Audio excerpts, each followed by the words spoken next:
Hello everyone, welcome back to the third session of Team 2020 Presents Advances in Aerospace Materials webinar organized by Professor A. Vivekananda in association with Techno India University, Kolkata. I am Moaz Hussain, CEO Team 2020, a group for students, entrepreneurs and society. With our valuable resource person Professor Souvik Brahmahota from Techno India University, Kolkata. Hope you guys have got good information from the last two sessions, micro manufacturing in aerospace industries and rapid prototyping in space application. Before starting today's session, I want to give a small message to you all about our organization. Our organization aims to create a free platform to assist students in their learning, to support young entrepreneurs and to work for the society. As we brought you this great webinar without asking a penny, the same way we want to work for all others. I mean, if we are providing something for free, then it must reach to all needy ones. For this, we want enthusiastic student volunteers, and also we have started institutional collaborations. Students can register on our website by registering as a volunteer member, and I request our faculty members, those who had joined us in this event, please reach us and collaborate with us for betterment of their institution as well as the society. Reach us at support@team2020.rf.gt, or you can directly mail me at ceo@team2020.rf.gt. Now let us start today's session on electroless coating for aerospace materials. Also, we will be having few words from our organizer, Professor A. Vivekananda, on importance of research in engineering. I request Professor Souvik Brahmahota to take over the session. Please, sir. Thank you, Moj. So today is the last day of this 3 days webinar series, and it's really been a great journey of sharing cutting edge technology experience with all the participants. As a researcher, I have some duty to spread the research outcome with all the technocrats. So this kind of platform, this online platform where we do have immense opportunity to explore some new research idea by exchanging our thoughts is really very worthy to be praised. Therefore, I want to acknowledge the venture of Mr. Moaz Hussain and Mr. Naga and all the other members of their team 2020. Today, I am privileged to have my guru, Professor A. Vivekananda sir, whose charismatic personality and wisdom can turn all the engineering students into successful professionals in their life. I already many times conveyed my heartfelt gratitude to him, who constantly motivated me to accomplish my dream in research area of engineering studies. I do extend my heartiest regard to other faculties members of aeronautical engineering department who are eminent in their profession. So our today's session is about electroless coating for aerospace material. This is a real-time research experience I'm going to share with you. So let us start today's session. Our today's topic is electroless coating on aerospace material. So before proceeding to the main topic, I'll just give some explanation about this electroless coating. So electroless coating, or sometimes it is known as electroless nickel plating, it is an autocatalytic chemical reduction process in which reducing agent is oxidized and Ni plus 2 particles are deposited on the substrate surface. Apart from the autocatalytic term, the process is referred also electrode-less coating, or it is known as electroless coating. Why? Because here we do not require any kind of external electricity. So the discovery of electroless nickel plating process, which gains much more popularity in research areas in recent days, can be said to have made in around 1946 after a couple of years of research done by Brenner and Bridle. However, it was Wurtz who firstly discovered the metallic nickel can be deposited from an aqueous solution of its salt by means of reduction around 1844. Then many researchers came in a scenario and they have done a valuable amount of research, and with their findings we just doing our current research. So electroless coating is nothing but some giving some protective layer to our existing material whichever we are using. So it is not about only the aerospace area, it can be in automotive area also, and also some industrial application area like textile industry and some chemical industry, and also in pharmaceutical industries. So most of the parts we are using our medium carbon steel parts. Those medium carbon steel parts are widely used as their cost is very much low. They are very much economic. But the main disadvantage to use this kind of medium carbon steel product is that they are prone to corrosion. They easily get corroded. So to eliminate that corrosion chance of that material, and also to increase some much more mechanical property of those materials, we have to think about some protective layer coating that we can just deploy onto that material. Today we're going to discuss about electroless process and some advanced level of electroless coating, that is duplex electroless coating, where we are just applying not only one layer of coating but consecutive two layer of coating.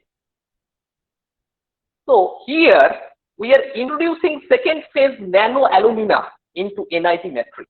That means onto our substrate we will be coated with nickel and phosphorus, and then we will be adding alumina particle to in nano level to enhance further improvement of the coating quality. Now, if we talk about this duplex coating are referred as the superimpose of two consecutive coating layer, as I have already said. That means after one layer is been made, then only again another layer is been formed onto that layer. But we will form this two layer in a single chemical process. And as we are not using any external electricity, it will just reduce the consumption of electrical power, which is done in our normal electroplating process. So general electroplating process is there, but they have some disadvantage. Like in electrocoating or electroplating process, whatever coating we are getting, that is not having any even thickness value. So they are uneven in nature. So this kind of unevenness can be eliminated with the help of this electroless coating technique. And especially in case of this duplex coating technique, there will be one inner and some outer layer. So that will added some advantage to increase the hardness and the wear resistance, and as well as it will give a good strength to that material, because it will be like the protective coating for the core material. So we can share here some properties of electroless coating technique. So we can see the surface morphology. So for inspecting this surface morphology, we have to go for the SEM analysis, scanning electron microscope analysis. On that SEM analysis, we can see the nodular growth on the surface of the coating. That is, the nickel and phosphorus molecules are getting precipitated over the coating. So we can see that growth, and we can see the consistency of the coating over that scanning electron microscope. So we can see Selvi et al., who are all from ADE, Aeronautical Development Establishment. They have found this nickel, tungsten, phosphorus developed one NIP in layer coating. So there they also developed some duplex coating where they are giving NIP as the inner layer and nickel, tungsten, and phosphorus as a outer layer, which becomes much more smoother.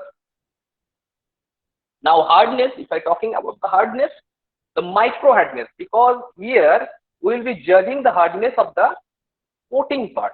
That is why we have to go for micro hardness, or more precisely in my research area, I went for nano hardness. As the coating is in nano level or micro level, so to judge their hardness, we have to just use that micro hardness or nano hardness technique. So this micro hardness of this electroless duplex coating, whatever NIP, NIB, or in case of other NIP, NIWP, whichever I told earlier, that gives much more strength. So in case of nickel phosphorus and nickel boron coating, that is also a duplex coating, where nickel boron is the outer layer and nickel phosphorus is the inner layer. So if it is accelerator or heat treated condition, we can judge that its hardness. We can see that it is giving much more hardness value than the substrate itself. So the mild carbon steel or the some specific aerospace steel, whichever I will be using, if I judge its hardness, then compared to that material, when I am just giving extra coat to that material, then the hardness value will drastically increase. Now, in case of this nickel phosphorus and nickel tungsten phosphorus duplex coating, you can see hardness value also increase than the normal substrate. Or if we simply deploy any normal, simple, plain nickel phosphorus coating, that hardness also increase. But when we are giving some duplex coating, more increment of the hardness as usual takes place. Now, wear resistance, the hardness is increased, that means it will give excellent wear resistance, that is understood. And as it has two layers, so there is a good chance then if the wear is taking place in outer layer, at least the inner layer is being protected. So the material within the coating is always being protected for a longer period of time. And corrosion resistance, for that, scientists Su and their some colleagues, they have developed a layer of nickel phosphorus, zirconia, ZrO2, that is zirconium oxide. We know zirconia is a widely accepted material in aerospace industry, especially for refractory material or where we are making some turbine blades for high temperature application. We are using this zirconia material. So this zirconia not only show a high temperature withstand property, but also it will show a good corrosion resistance property for a prolonged period of time for all the machine components. Now, we'll concentrate on the application area of this electroless coating. So as I've already said, it's not only to be used in automotive industry, textile industry, aircraft, spacecraft, and nuclear reactors. It can be utilized in defense industry also, because I have encountered in the last that is international seminar happened in DRDO. There I met some people from this combat vehicle research and development establishment Chennai.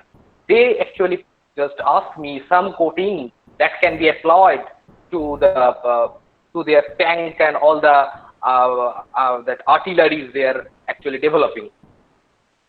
Now, if I say some other application area of this coating, that some printed circuit board that can be made with the help of this electroless coating technique. So whatever electronic component we are using in on board for aircraft or for spacecraft, let it be any kind of avionics instrument also, and their circuits and all the embedded systems, that can be well accomplished with the help of this electroless coating technique. Now, just I am shifting towards the objective, whatever my research is and what are the recent research is going on on in IIESP Sipur and Jadavpur University and also IIT Guwahati. Associated with them, Techno University also into this research area, where we are just developing some micro coating, duplex coating, micro and nano size duplex coating onto some specific aircraft material. When I say aircraft material, that means I will be using some material that is known as AirMat 100. So AirMat alloy is an ultra high strength type martensitic alloy steel.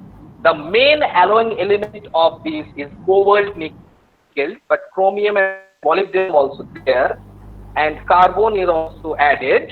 Its exceptional property like hardness, tensile strength, fracture toughness, and ductility makes it widely acceptable in aircraft industry, especially in case of landing gear. We know, though we are making all the maximum component of our aircraft with the help of that carbon fiber ceramic composite and all these ceramic composite and some glass impregnated composite particles, but still, if we think about our landing gear, due to the ultimate strength and toughness, and they should have much more their yield point, so that it will not fracture with the help with the exposure to the great impact of landing.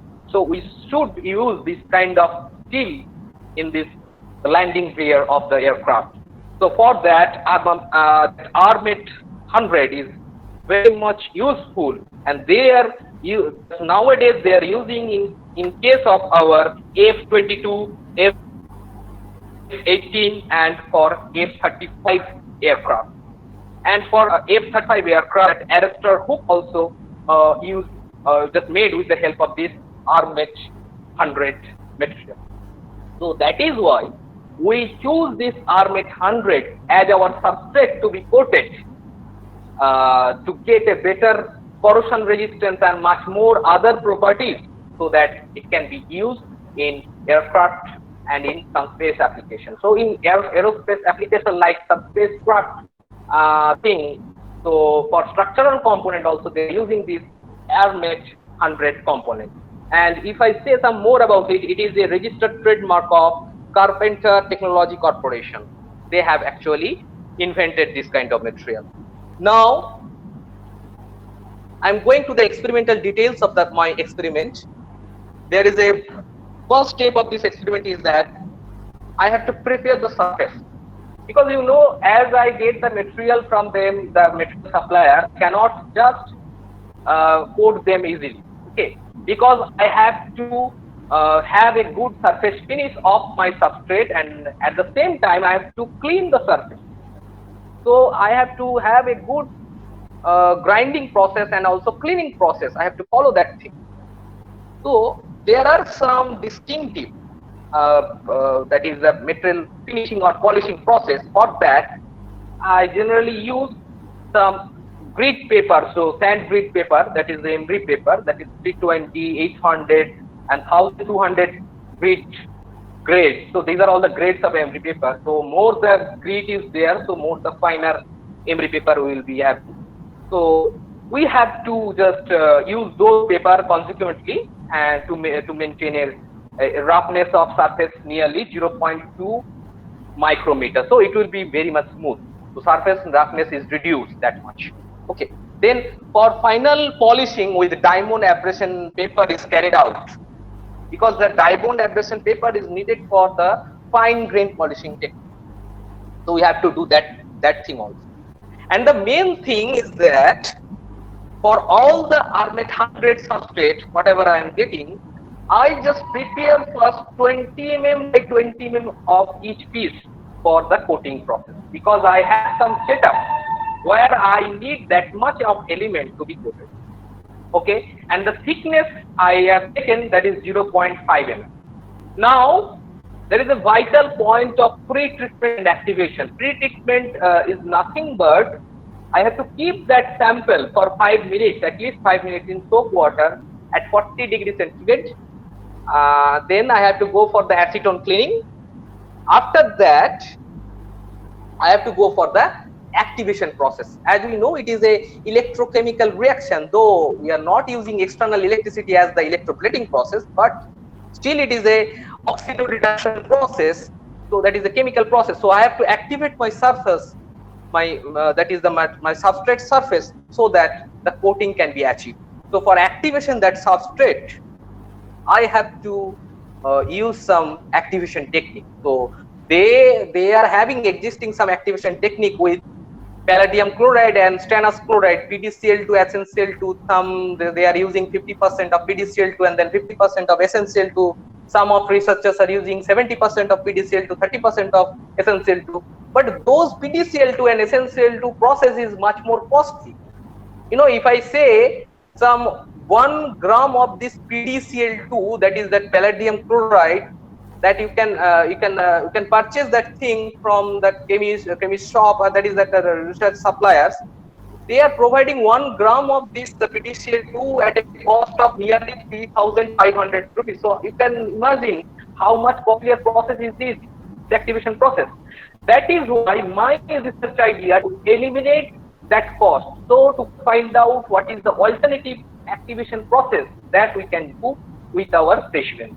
So for that, I just do some research. I just went on various research papers, and whatever I get as a random trial and error method, I just get this 30% HCl for 2 minutes. I am just 30% HCl. I just dip that substrate onto this 30% HCl solution for 2 minutes, and then again I am just rinsing that same substrate with distilled water.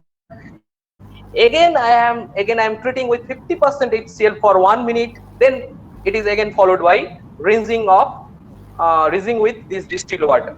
So this is just very much cost-effective process which I propose, and this is also getting praised by IIT Guwahati and DRDO itself, because they are also finding some alternative areas so that to minimize the cost. So this kind of technique of activation drastically minimize the cost, because when we are using the PDCl2, that time the activation process itself will take around 2,000 or 3,000 rupees.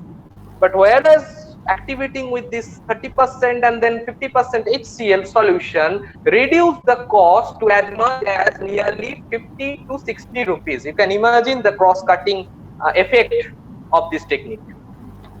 Now I am just presenting the chemical bath. Chemical bath, when I say, that means the chemical solution, whichever the chemical agents I am using for my coating technique.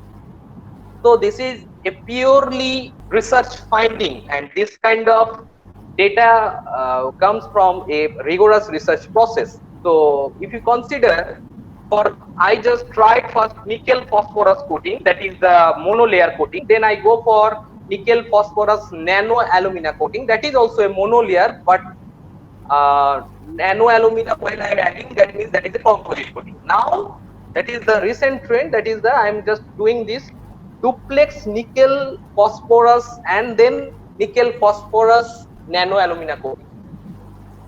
So this is a kind of interesting area. You can see some metal ion provider as there. So the nickel ion is being provided in case of nickel phosphorus, we can say by nickel sulfate. So that is the amount I have given for around 200 ml of bath solution. And then nickel sulfate for nickel phosphorus nano alumina coating, I am already using the same composition, 35 gram per liter. And for duplex coating also I am using the same amount of nickel sulfate percentage, because I don't need to increase the percentage of nickel in my coating. Because if I just increase the percentage of nickel in my coating, that means that nickel will hinder the that adaptation of this alumina or the doping of this alumina into this coating. So I have to leave some space so that that alumina particle can enter to my coating area. Okay. Then this sodium hypophosphite, that is being used as a reducing agent, which will be reducing this nickel sulfate to produce this nickel ion. And then some complexant we are using. That complexant is thought to have a steady reaction. In case of chemical reaction, there is continuous change of pH, a continuous change of temperature. So due to that, sometimes our bath gets destabilized.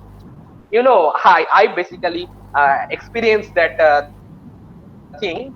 This research is not that much easy. When I'm just doing that research, many times I can say some 10 days I'm doing the experiment, and every time I'm getting a destabilized bath, because they're maintaining the stabilization, and to find a good stabilizer or the complexant for this bath is too much difficult. And after many trials, I just find out this sodium succinate for nickel phosphorus coating, and the nickel phosphorus nano alumina coating. I just find out nickel succinate along with sodium acetate, so sodium succinate and sodium acetate. And then for duplex coating, I just use sodium succinate, sodium acetate, and additionally I use sodium citrate, which will give much more stability to that alumina, excess alumina, whichever I am just adding. Okay. Now, as a stabilizer for nickel phosphorus coating, I do not use any kind of stabilizer. But for this nano composite coating and this duplex coating, I use lead acetate, but that's very small amount, like 1 milligram to 2 milligram in proportion. Then that surfactant is used to maintain the surface tension of that bath, that chemical bath. So if we just maintain the surface tension, the wave spreading of this coating all over the substrate can be achieved. So for that I use this surfactant, sodium dodecyl sulfate, or in chemistry it is known as sodium lauryl sulfate also. So 0.2 gram per liter of this sodium dodecyl sulfate. So I use much more, little bit more than this in case of the duplex coating. So I use between 0.2 to 0.4 gram per liter sodium dodecyl sulfate. Then the second phase particle, as we know, for the second type of coating, that's nickel phosphate nano coating, I use this alumina coating. So this is APS is average particle size. So you can see this 20 to 30 nanometer. So this is the average particle size of the particle of this alumina, whichever I am using, my nano composite coating, and it is in 5 gram per liter in composition. And for nano alumina duplex coating, I am using the same average particle size, that is 20 to 30 nanometer and the 5 gram per liter, because I want to compare the three coating, that nickel phosphorus coating, nickel phosphorus nano alumina coating, and duplex nickel phosphorus and nickel phosphorus nano alumina coating. So for in our research, if we want to compare something, so we have to maintain the second phase particle or any kind of temperature thing, we have to maintain in a same range. Okay, means if I am doing one coating in some different condition and other coating in some different condition, how can I compare these two coating? Because when I'm changing the condition, the coating thickness, the coating property will also change in case of this chemical coating. So that is why I am just maintaining the range of the pH, temperature, and all these things in a specific manner. But that time, the coating time, you can see very interestingly, the coating time is been increased for duplex coating, because the monolayer coating for nickel phosphorus coating, it takes less time, so 2 hours of time. So when we are including some alumina, nano alumina to that coating, then it will have some 30 minutes more, so 2.5 hours of time. And for duplex coating, as it is giving some another additional layer onto that inner layer, so definitely it will take some more time, so 3 hours of time. If we are going for some bulge coating process, so some huge amount of coating process, at that time when we will be doing that thing, then it will not be that much troublesome, because we can coat the whole part that can be dipped into that coating bath. Okay, like if you want to coat a hole that is that our strut assembly or landing gear assembly, we can just dip into that coating bath and we can achieve that coating within 3 hours. So this is the electroless bath that I have used. So moving to the next slide, this is the experiment details. So again, I have used some kind of cross-cutting technology because in research, whoever the researcher are there in India, they experience the same thing. We have to do our research in a very small amount of budget. So we have to use whatever apparatus or whatever things we are having with us. So we have to make use of that. So this is kind of re-engineering we have to do for our research purpose. So you can see this is a very economic type of, very ordinary type of research experimental setup, whichever I build in Techno Indian University. This is a simple magnetic stirrer come hot plate, which will be costing around 3,000 rupees. And that is the most costlier part of this experiment, because other thing is that is the electrolysis bath, that is the chemicals that are also available at a economic range. We can avail that product also. And I am using a simple thermometer, simple that is that general thermometer, not a digital itself. So that while using the simple thermometer, I have to maintain the temperature. I have to observe very well. That is some added point to this research. But if I do all these things, I can do this research with a very minimum cost. So the setup itself will cost around 4 to 5,000 rupees. So what this magnetic stirrer will do, it will hit that bath to achieve the desired level of temperature of that chemical reaction. At the same time, it will stir, because continuous stirring is needed for this chemical reaction. If you are not stirring this thing, not just making a vortex over the chemical fluid area or the chemical bath area, then the kind of precipitation will take place. So some precipitate, metal precipitate will take place. So we do not let the precipitate just happen. So for that we use this magnetic stirrer. So there will be one magnetic bead inside that beaker, this glass beaker. I kept one magnetic bead that will just rotate at a desired level of RPM. It will be like 300 or 400 RPM. It will be rotating to make that mixture in a very well proportion, to make that mixture in a very well manner, so that the dispersion of this alumina can take place in a homogeneous situation. Now, if I just describe this coating process in very layman's terms, so I can say, first, the liberation of particles from that chemical salt, whatever we are using, that happens. That means that liberation of this nickel ion first takes place. Then also phosphorus will come, and the transportation of these particles to the deposition site. Deposition site means our surface, substrate surface. That means that the material onto which we want our coating. Then the particle adhesion to newly deposited site. That means first some area will be deposited, then the adjacent area will be deposited. Then they will attract the phosphorus ion also. The nickel phosphorus combine themselves, and they will make a bed, a site for alumina.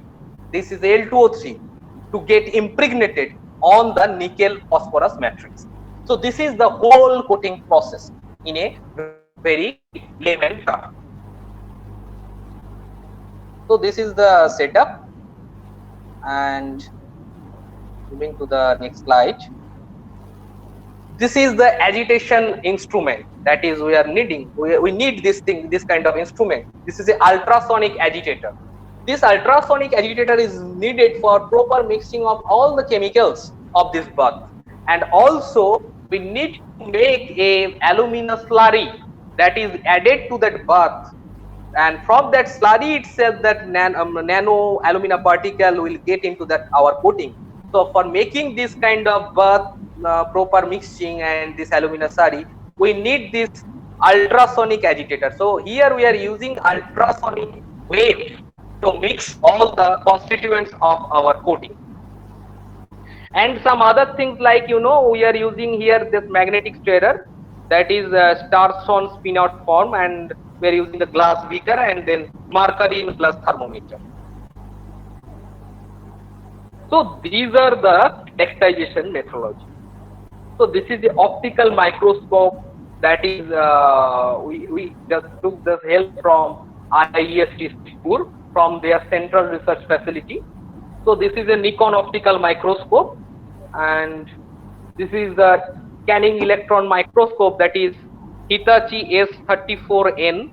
This is the specification, and this is the EDX technique which is I am using in my research. So this is EDX is nothing but energy dispersive X-ray analysis. Okay, so by this EDX technique we will be just analyzing the composition of this coating. That means when we have done some amount of coating, how do we confirm that alumina is being coated onto our material, or how do we confirm this alumina is added? And so for this confirmation we need this energy dispersive X-ray analysis. This particular study is done for composition analysis of electroless nickel phosphorus coating of this nano and micro and this duplex coating, which will reveal the percentage of nickel, phosphorus and this nano alumina in the deposited coating. This will ultimately indicate whether the coating are low or medium or high phosphorus coating. So that is also a consideration. So if it is a low phosphorus coating, there are some distinct characteristics of the coating, and if it is a mid phosphorus coating, there will be some distinct characteristics. And also for high phosphorus coating, we will be having some salient feature of that coating. Okay, so for this EDS technique, we will be using here. We have used that Horiba Max silicon liquid nitrogen cool type X-ray detector in this energy dispersive X-ray analysis. Now this nano hardness testing, as I have already told, as our coating is in nano or micro levels, so to analyze or to justify their hardness, we have to do nano or micro hardness. So for my coating, I have done nano hardness to analyze the effect of this alumina particle or phosphorus particle of that duplex coating. So this hardness of this plain nickel phosphorus or then nickel phosphorus nano alumina composite or this duplex coating is done with the help of this CSM nano indentation tester. So this is calibrated on pure silica and aluminum. The indented tip was conical with blunt tip radius. So that is having around 2 micrometer of tip radius, and the normal load I have applied, that is 5 millinewton of load, and the pause time, that is a dwelling time. You know, if you are doing also Vickers hardness test, we are just first loading the sample and just allow the loading to be just for some time, that is known as the dwelling time. So I just allow a dwelling time of 3 seconds, and the loading rate is 1.2 millinewton per minute, and the unloading rate is kept at 1.2 millinewton per minute. And this data acquisition rate of this testing is 10 hertz. Now and then I use some software like CSM indentation 3.71 software for this, and this hardness and elastic modulus of this coating is being calculated with the help of Oliver Farr method. And then this nanoware technique, that is also some nano scratch test that can be performed with this CSM nano hardness testing machine, where I just applied 5 millinewton of load and also around 5 mm of scratch length I have taken into consideration. So with this scratch, we just find out the wear rate and also the coefficient of friction of this coating, and also the adhesiveness, coating adhesiveness, how the coating is just adhered to our substrate surface, that can be also analyzed. And then for porosity test, so this is a porosity, this is a traditional porosity test. Again, I have developed this same test setup in my lab, in chemistry lab of Techno India University, where I used potassium ferrocyanide containing solution, so that is K3FeCl6, and sodium chloride, that is common salt NaCl, at a proportion of 1:1, and is poured with a dropper and kept for 30 seconds onto the coating substrate. Okay, so this porosity test is made for analyze how my coating is porous or it is very consistent. If it is porous, means there is a chance of corrosion, and if it is consistent means the chance of corrosion also reduce, and my coating basically serve its purpose. Okay. Now, so these are the results, or I can say the characterization of that coating whichever I made. The first, this is the optical microscopy. Okay, so the first that is that leftmost diagram shows the image of this optical microscopy of the coating of nickel phosphorus. Then that is the composite coating. Second one is the composite coating, nickel phosphorus and nano alumina coating, and third one is the duplex coating. You can see through this optical microscopy, the duplex coating is much more fine, having much more fine grains. Okay, whereas these previous coatings are not having that much fine grain. So these fine grains lead to much more good, surface finish. So we get lower coefficient of friction. So on to that part where we need lower coefficient of friction, we can use this kind of technique. So as I have already told, I have a discussion with Combat Vehicle Research and Development Establishment Chennai. They are this branch of DRDO. They are researching with this combat vehicles. So all the tankers and all these things they are making. So they need a mirror. They need a mirror for reflector mirror for their periscope type instrument. For that they need some strong mirror. So glass or ceramic kind of thing are not capable of withstanding the shock. At the time of war, if the bombing is taking place and in this war scenario, that glass often breaks. So for that they need some mild steel material coated with some lustrous coating, so that lustrous coating serves the purpose of the mirror. So they can just watch out where is their enemies and all these things. So they can just use that thing. So for that they are just asking some research assistant. So I am also interested with that. I am just working with that. So how can make that lustrous surface that can be used in the warfare tanks. Okay. So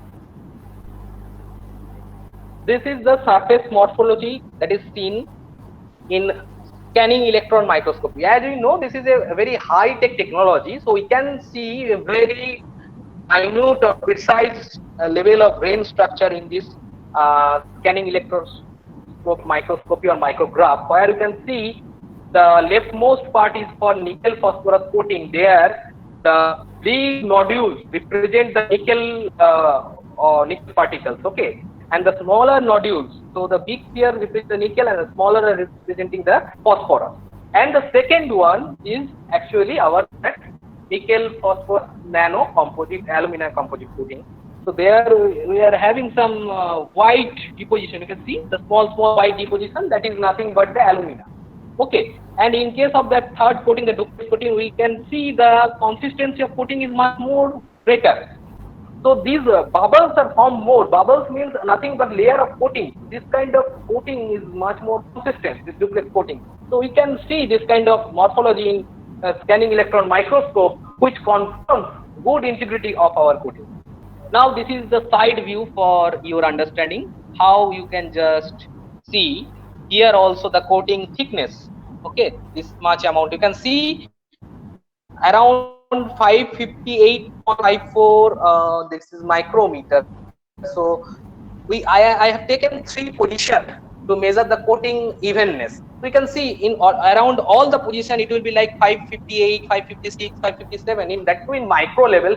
So it almost even surface. So in case of electro deposition, we will not be achieving this even coating in our conventional electro coating or electro deposition process. So we can see this presence of alumina particle over this. This is the fixed type particle, alumina particle, Al2O3 particle. So this also confirms the presence of alumina. So confirms the impregnation or doping of alumina onto our duplex coating. So then again, moving to our next slide. So this is the hardness value, whatever I am getting from my research.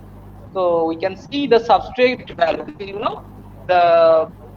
in y-axis I have represented hardness in gigapascal. So, in the substrate is showing around 20 or 25 gigapascal of hardness, where this nickel phosphorus coating, when it is deployed, then the hardness is suddenly increased up to 55 gigapascal. And then when I'm just giving this nano composite coating of this alumina with the nickel phosphorus, then the hardness value suddenly increase up to 80 gigapascal. And then very interestingly, when I'm applying the dual layer, that is the duplex coating, that time the hardness is increased up to near about 1000 or 990 gigapascal. So incorporation of nano alumina in the matrix of nickel phosphorus of this outer layer is contributes to the increment of this hardness of the coating. So thereby the hardness of my landing gear component also increased by this way. Now wear resistance, landing gear are those surfaces which very prone to wearing actions, wear and tear actions. For that we need to achieve some excellent wear resistance. So as I have performed my test with constant load of 5 millinewton, I have already said the scratch test. So there I just found out this wear rate. You can see the x-axis denotes the wear rate. Wear rate means the extent of wear that is taking place. Okay. So for substrate, the more amount of wear is there, as it is expected, because that is the target 100 substrate. And for nickel phosphorus, that wear rate is reduced from around 4.4 to it will be reducing up to 1.5 for nickel phosphorus coating. When I just giving this nickel phosphorus coating, that wear rate has been reduced. Again, it has been reduced for my nano alumina composite coating around 0.8. That is the wear rate. 0.8 into 10 to the power minus 13 meters per Newton, that is the wear rate. And for my duplex NIP and nickel phosphorus nano alumina coating, that rate is been reduced nearly 0.5 into 10 to the power minus 13 meters per Newton. So we can see a significant amount of reduction in wear rate, which indicates the increment of wear resistance or improvement of wear resistance of the duplex nano alumina coating that we can just infer from this test. Now, this is the coefficient of friction test that can be done with the help of that scratch test itself. So coefficient of friction means when if the surface finish is not that much, it's the surface roughness is there, then the coefficient of friction will be increased, and if the surface is smoother enough, then the coefficient of friction will be reduced as usual. So we can see I just plot here the coefficient of friction in y direction. So you can see the substrate shows 0.7, that is the coefficient friction, that is the mu value of the substrate, and where the nickel phosphorus shows 0.3 of coefficient of friction, and nickel phosphorus nano alumina is showing little bit more than the nickel phosphorus, and also nickel phosphorus nano alumina duplex coating shows the same coefficient of friction for the duplex coating also. So the same type, like 0.5, around 0.5. So why so? Because substrate is very rough. When I am applying or giving some nickel phosphorus coating onto it, the surface roughness is reduced, so surface becomes smoother. That is why the reduction of coefficient of friction takes place. So that is why 0.3 is achieved. But again, I am adding nano alumina to my composite coating, and for duplex coating also in outer layer I am adding nano alumina. This alumina is just the responsible factor to increase the surface roughness. So that is why little bit of increment of coefficient of friction is taken place. So if we do nano machining, the micro machining, I have already discussed in the first session of this webinar series. You just we are having some chemical chemomechanical machining or some ion beam machining process. With the help of those machining process, we can achieve a good coating characteristics or a good surface finish for our duplex coating.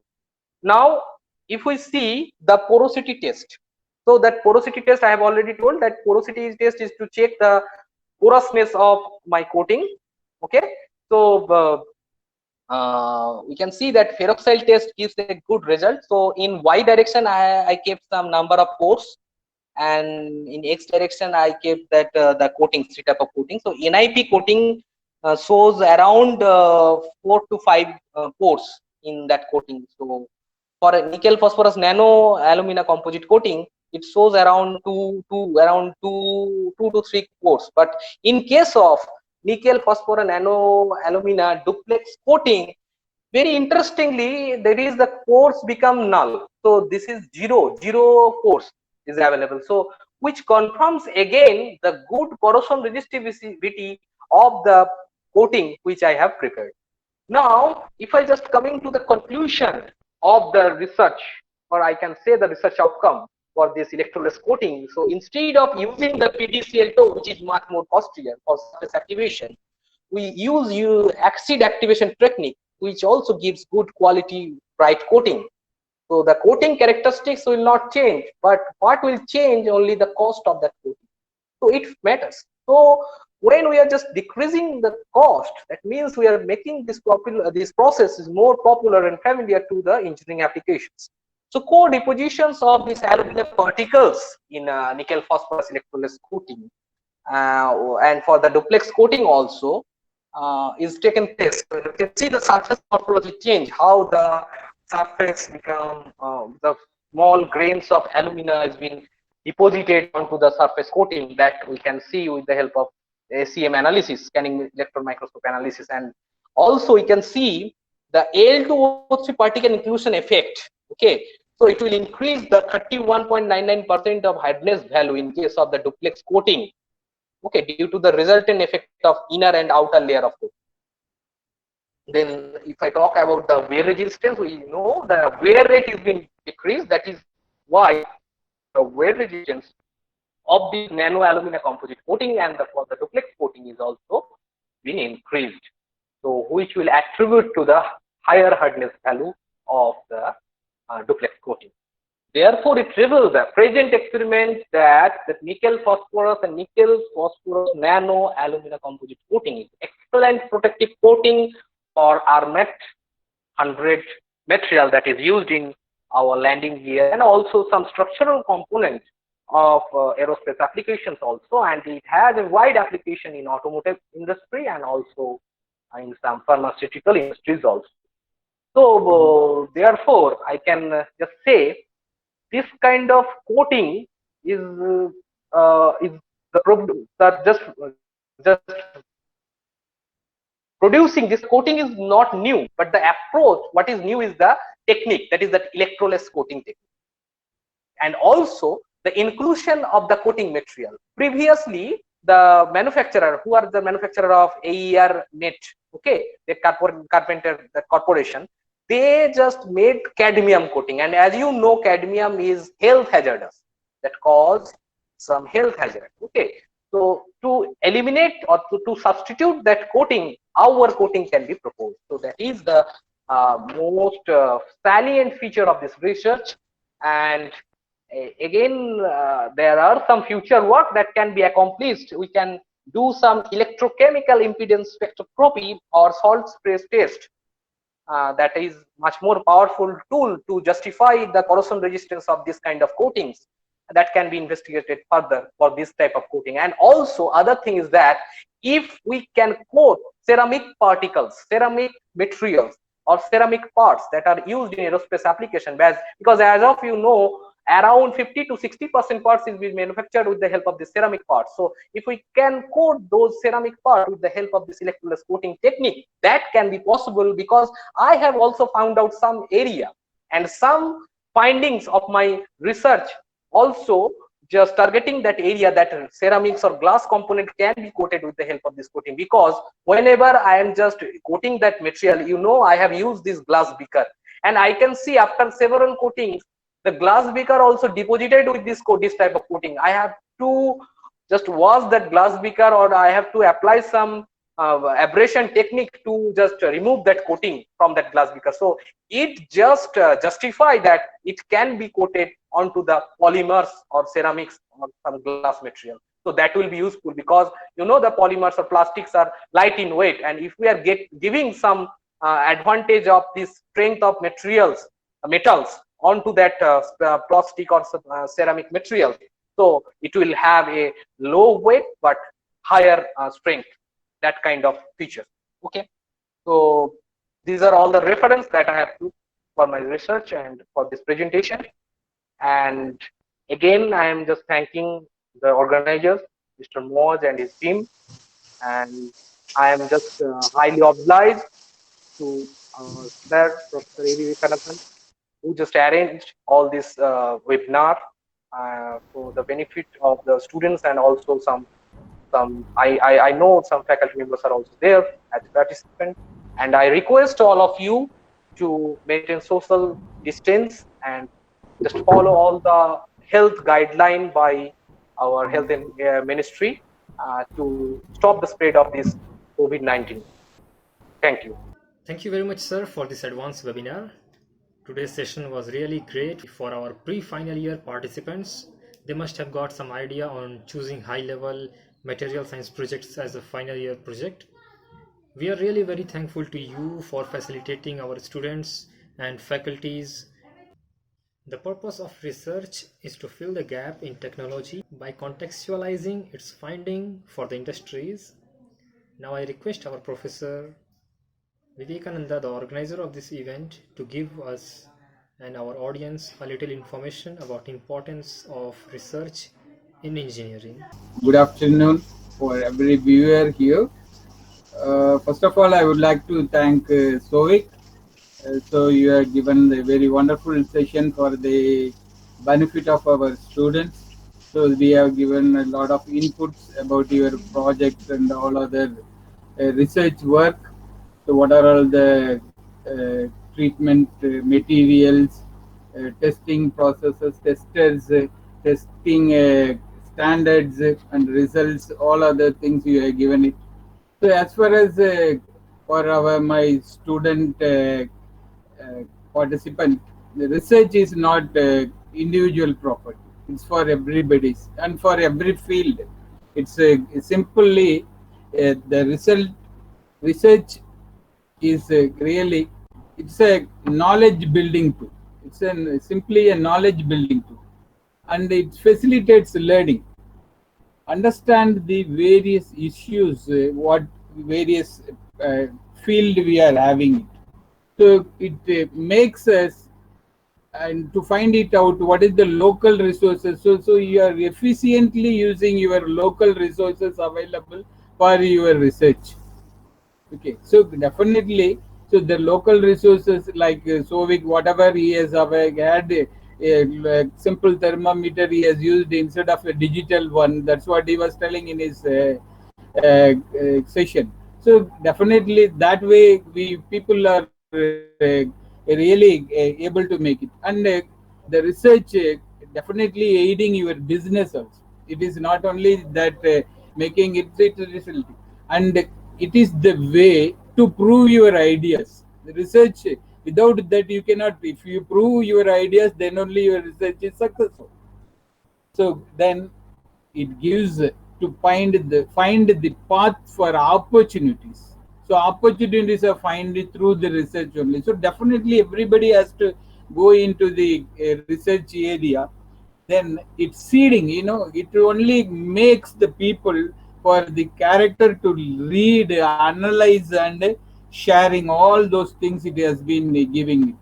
So as far as aeronautical department and aeronautical project concerned, we have a little bit simple. Everybody does things, but we need some different type of inputs to our research. So the first and foremost or everything is we need a foolproof. Okay, we know it. What is foolproof? It. Okay, definitely, because we have no other choice. It's all like there is no second life to anybody. So life is one. So aeronautical, the thing is normally we deals with life. So that is why we are very much careful into the safety aspect. Okay, the improvement in bringing the safety. That's what he has told, that your process of coating is it is not a new technology, but the health hazard was the main input to my research. That's what Brahma Hoda was telling about all those things. then redundancy, economy. So result for aeronautics we need that economy, strength, accuracy, speed, endurance. Okay. So then when you come into the another new technology, temperatures problem, and it has to take up all the temperature coefficients supposed to be there. Then overall efficiency we should see. So these are all the things bringing in improvement in all these fields. You need to do the research. Okay, so definitely, so you cannot bringing without bringing the improvement, nothing can be kept like that ideal. So we need improvement is the area. So every time, so when you want to bring the improvement, you have to do your research. So definitely that young learners, whatever, whoever here, and you should go into the research area. So that is the only way that it will make you. That's what it is, a mind workshop. So you have to use it. Then you can bring the Lawrence to individual and Lawrence to the country. Okay, so you have to be that definitely a pride of India or pride of the nation, pride of your house, whatever the name, you can be the best people in the society. So we are all the man is a social animal. We know it. The society definitely. You have to be look after all your society, as we say. You have to take all the safety precautions in the pandemic situation of the COVID-19. And my best wishes to today's speaker, my beloved student Brahmahota Sovik. And thanks for you have taken, you have acknowledged my request to be a speaker. And I give my heartiest thanks to all the organizers, Moiz Hussain Naga, and all the complete team members. And my best wishes to all the students and viewers. Thank you, Honorable. Thank you very much, sir. Thank you. We appreciate your presence in this webinar, and hope everybody had got good information from these 3 sessions of a great advanced webinar. I mean, as the name says, advances in aerospace materials, the webinar was also a very advanced level, and I don't think the students or anybody can get this much information from a single platform, from a single webinar anywhere. And I thank you all. Thank you, Souvik Mahota sir. And thank you, Vivekananda sir, for organizing this meeting. Let us end this session here, and we will be coming back with our next informative webinars. Thank you so much for joining us. Don't forget to subscribe our channel. Also, we are providing internship to our students on Campus Ambassador, Marketing Executive, and Support Executive. Check it on our website, team2020.rf.gd. Stay safe, stay connected, keep learning. Thank you very much, Team 2020. Team 2020.